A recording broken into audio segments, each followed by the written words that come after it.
연금 수익 실제로 가능합니다. 죄송합니다. 갑자기 너무 놀래가지고.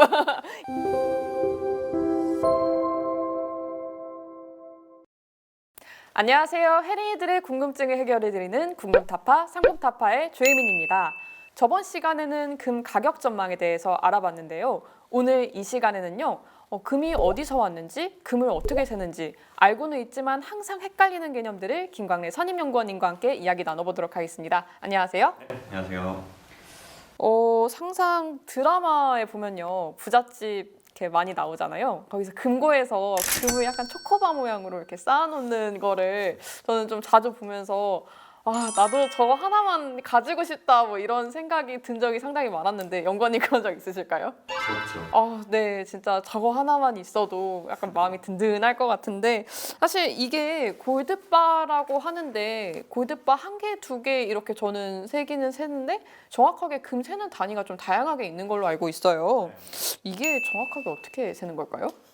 그러니까 일반적으로 그 골드바라고 하면은 보통은 1kg 단위로 많이 사용이 되고요. 그리고 우리가 일반적으로 금 가격을 이야기를 할 때는 그 트로이 온스를 사용합니다. 트로이 온스. 트로이 온스라는 것은 결국에는 그 31.1g 정도인데요.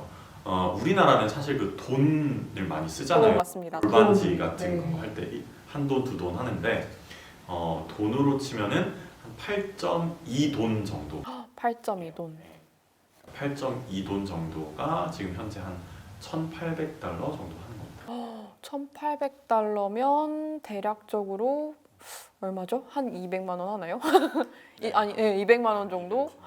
와, 한 돈 하면서 한 돈만 있어도 좋겠다 이런 생각했는데 이 국제적 규격에 따라서 이제 트로이 온스라는 건 약 8점 몇 돈이다라는 거를 알 수 있었네요. 사실 진짜 이 금 자료 화면 보면서 너무 갖고 싶다는 생각을 많이 했는데요. 이 금 도대체 어디서 오는 걸까요? 금 같은 경우는 되게 다양한 형태로 지금 현재 지구상에 존재합니다. 보면은 일반적인 형태가 이제 사금 형태로 많이들 알려져 있죠. 이렇게 뭐 다큐멘터리 같은데 보면 이제 아프리카나 이런데 인도나 이런 사람들이 보면 이렇게 막 물에다가 바켓을 받아가지고 이렇게 강가에서 막 이렇게 하다가 이제 뭐 마지막에 사금 나오고 이렇게 하거든요. 그런 형태로도 많이 캐기도 하고요. 아니면 산금이라고 해가지고. 산금이요? 산금은 처음 들어보시죠? 산금은 처음 들어봤습니다. 뭐냐면, 그러니까 사금은 사실은 뭐 전체 비중에서 금이 차지하는 비중이 진짜 얼마 안 되고요. 산금은 그냥 말 그대로 그냥 돌처럼 이렇게 널려 있어요. 이렇게 산 같은데 그냥 이렇게 툭 있어요. 오, 대박. 근데 이게 되게 흔하지는 않은 건데 저기서 말하는 산은 정말 산을 의미를 하거든요. 진짜 산산. 뇌산이에요. 그래서 이게 어떤 형태로 나오는 거냐면 예를 들어서 뭐 예전에 그 화산이 폭발을 하면서 안에 있던 금이랑 우리 같이 이렇게 나온다든지 아니면 예전에 묻혀있던 게 뭐 지진이나 산사태 때문에 이제 이렇게 뭐 하늘에 온다든지 그런 형태로 이제 상금이 강가에서 그냥 이렇게 돌 형태로 발견되기도 하고요. 아니면 정말 뭐 산에서 그냥 이렇게 길 가다가 이렇게 그냥 길 가다가 있다고요? 잘 보세요. 찾아보실 수도 있을 거예요. 그런 형태로 있기도 합니다. 그래서 아무래도 함유량은 사금보다 훨씬 높다 이렇게 이해하시면 될 것 같고 그리고 마지막에 이제 하이라이트죠. 그 금 덩어리. 와. 보통 광산 같은데 보면 이제 금 광맥이라고 하죠. 이제 광맥이 금 덩어리 형태로 이루어진 게 있고 그리고 이제 다른 것들이랑 같이 다른 부산물들과 같이 있는 그런 광물 형태로 있는 광맥이 있는데 여태까지 발견된 금 덩어리, 그러니까 100% 순금으로 발견된 것 중에 가장 큰 게 이제 93kg 짜리예요. 와, 거의 사람 성인 남자 한 명 무게. 와. 그러니까 금액으로 따지면 거의 뭐 수백억 정도 되죠. 실제 가치는 뭐 천억을 넘어갈 건데 어쨌든 뭐 그런 형태로도 많이 좀 발견이 되어 있습니다. 저는 사실 사금 하면 그냥 모래밭에 있는 거 로 알고 있었고 상금은 오늘 처음 들어봤는데 등산할 때 눈 정말 크게 뜨고 보면 와 신봤다 외칠 수 있는 거네요. 근데 쉽진 않으실 거예요. 아, 와 정말 길 가다 한번 발견할 수 있었으면 좋겠습니다. 뭐 예를 들자면 한라산이라던가 아니면 뭐 화산이 폭발이 있어 지진이 있었던 뭐 그런 지역 가면 혹시나 눈 크게 뜨고 네. 지켜보도록 해야 될 것 같습니다. 네. 근데 뭐 금 같은 경우에는 이게 귀금속이다 보니까 연금술사들이 연금술, 그러니까 말 그대로 금을 만들어내기 위해서 좀 갖가지 노력을 한 걸로 옛 이야기들이나 뭐 옛날 책들에 나와 있는데 실제로 이게 그 원소 중에 하나이기도 한데 연금술 진짜 가능할까요? 이게 참 그 수백 년 동안 뭐 많이 시도를 해왔던 부분이기도 해요. 이제 금에 대한 그런 매력도나 아니면 그 보존성이나 이런 것들 때문에 정말 수천 년 동안 이루어져 왔던 것이기도 하고요. 뭐 만화나 영화에서도 많이 등장을 하죠. 네. 많은 시도들도 하고 그러면서 이제 과학도 많이 발전하고 했는데 지금 현 시점에서는 사실 연금술이 실제로 가능합니다. 정말요? 그러면 금은 계속 찍어낼 수 있는 건데 어떻게 귀금속이 될 수가 있죠? 가능합니다. 오. 계속 찍어낼 수도 있습니다. 오. 문제 뭐냐면 네. 원가가 훨씬 비쌉니다. 아. 원가가 10,000배 더 비쌉니다. 만드는데 더 비싸군요. 그 입자 가속기라고 하는 엄청나게 큰 그 기계에다가 그 납을 넣고 그리고 엄청나게 빠른 속도로 그 가속기를 운영을 하면 네. 이 납이 금으로 변해요. 오. 근데 그 과정에서 드는 비용과 전력비랑 뭐 이런 것들 다 합치면 그렇게 해서 막 열심히 그 엄청 큰 기계를 막 돌려가지고 뭐 수천만 원짜리 그걸 사가지고 그걸 이제 쏴서 하면 막 요만한 금이 만들어지는 거지.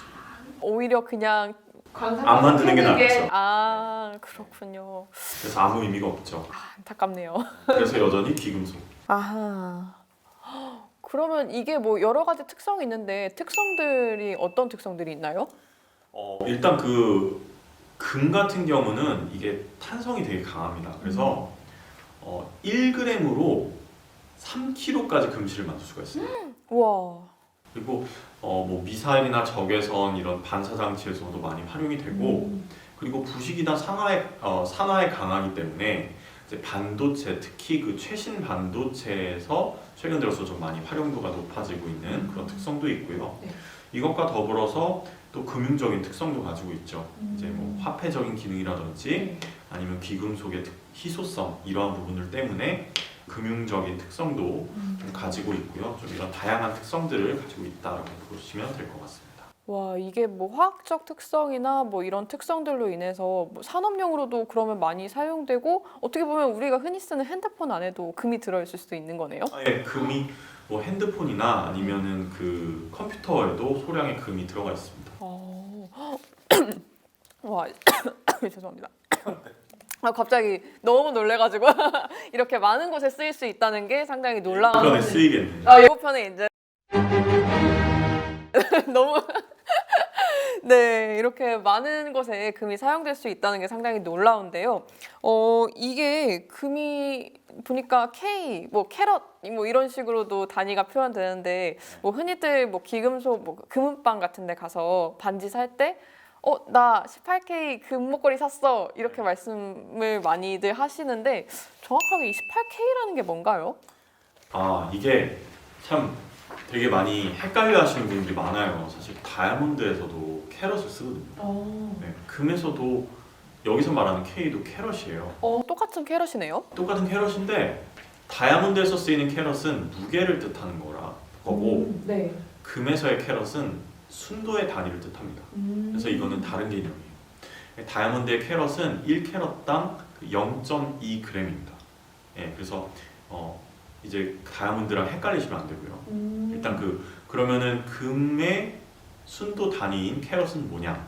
그러니까 합금 전체 무게에서 순금만의 무게를 나눈 것에서 24를 곱하면 그것이 이제 캐럿이 됩니다.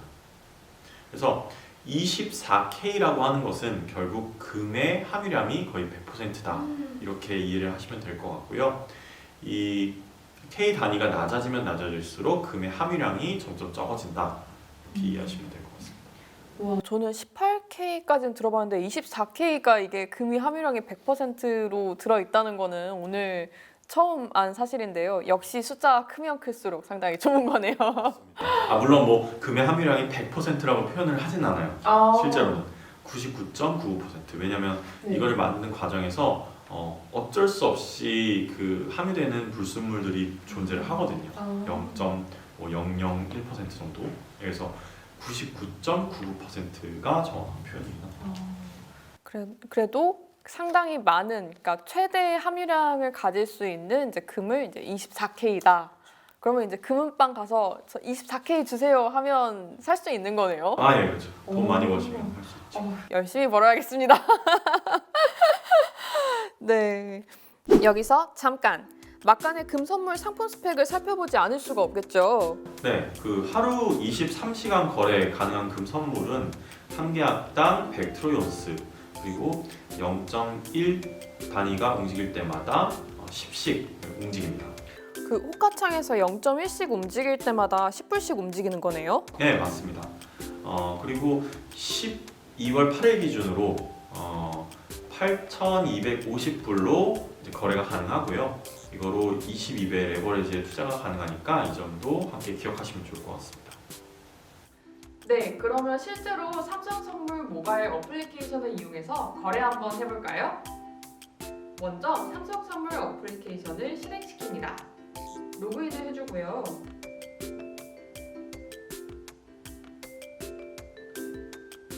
메뉴, 해외 선물, 해외 주문을 클릭합니다. 그리고 등록 정보에서 금속, 골드, 활성화물이 22년 2월물이네요. 이거를 클릭해주면요. 22년 2월물로 자동으로 세팅이 됩니다.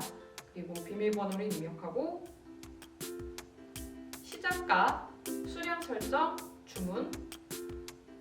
네, 주문이 체결되었습니다. 미결제 약정 탭을 보면요.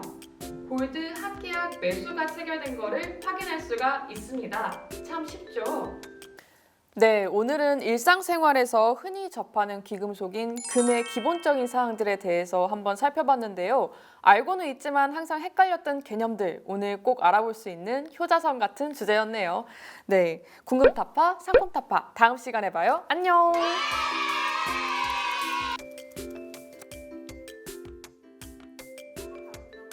네.